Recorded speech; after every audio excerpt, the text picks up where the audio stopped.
ప్రభునామమున అందరికీ praise the lord. అలసిన వానికి ఊరడించు మాటలు అను పుస్తకంలో నుండి ఏప్రిల్ 13వ తారీఖున. ప్రియులారా, మీరు పరదేశులను యాత్రికులనై ఉన్నారు గనుక ఆత్మకు విరోధముగా పోరాడు శరీరాశలను విసర్జించుడి. పేతురు రాసిన మొదటి పత్రిక 2వ అధ్యాయము 11వ వచనం. దేవుడు యాకోబుతో బేతేలుకు వెళ్ళుమని చెప్పెను, కానీ అతడు చాలా ఆలస్యం చేసెను.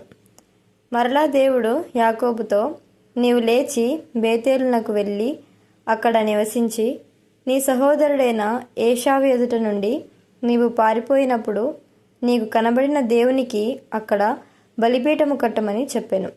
ఆదికాండము 35వ అధ్యాయము 1వ వచనం.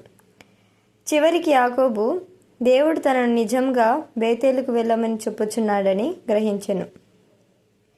తన కుటుంబీకుల వైపు చూచి వారు అన్య దేశస్థుల వలె వస్త్రములు ధరించుచున్నారని గమనించెను. ఈ లోక సంబంధమైన వస్త్రములు శరీర సంబంధమైన కోరికలను అతిశయమును కనబర్చుచున్నవని గ్రహించెను.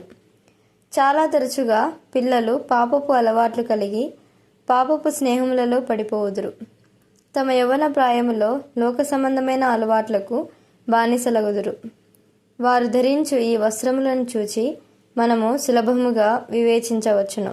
కానీ చాలామంది తల్లిదండ్రులు పూర్తిగా గుడ్డివారై ఉండి తమ పిల్లలు నెమ్మదిగా సాతాను వలలో పడుచున్నారని గ్రహించలేక వారు నెమ్మదిగా మా పిల్లలు చాలా మంచివారు, చాలా అమాయకులు అని చెప్పుదురు. యాకోబు తన ఇంటివారికి అన్య దేవతలను, అన్య వస్త్రములను, ఆభరణములను తీసివేయడని ఆజ్ఞాపించెను. అతడు వాటినన్నిటినీ మస్తకి వృక్షం క్రింద పాతిపెట్టెను. ఆ విధముగా యాకోబు కుటుంబములో ఆత్మీయ మేలుకొలుపు, ఉజ్జీవము కలిగినది. దాని తరువాత యాకోబు తన వారి ప్రయాణము కొనసాగించిరి. దేవుని భయము వారి చుట్టూనున్న పట్టణముల మీద ఉండెను. ఆదికాండము 35వ అధ్యాయము 5వ వచనం. ఎంత మార్పు కలిగినది! ఇప్పుడు చుట్టుప్రక్కల పట్టణంలో వారందరూ యాకోబుకు భయపడసాగిరి. వారు దేవుని ప్రజలు అని వారిలో వారు గుసగుసలాడుచుండిరి. అంతకు మునుపు తన శత్రువులను శాంతపరచుటకు యాకోబు వణుకుచు అనేక ప్రణాళికలు వేయుచుండెడివాడు. ఇప్పుడు అట్లు లేడు. ప్రజలు యాకోబును సమీపించుటకు వణకసాగిరి.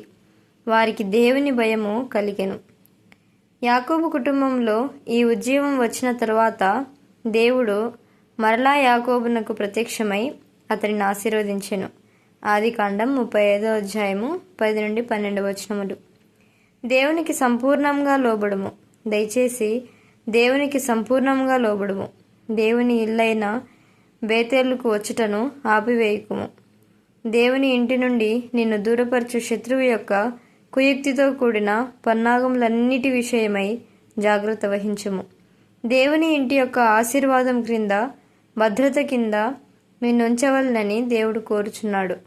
దేవుని ఇల్లు అను తన సంఘము యొక్క నిర్మాణములో మన సంపూర్ణ భాగమును పొందునట్లు ఆయన సహాయం చేయునుగాక.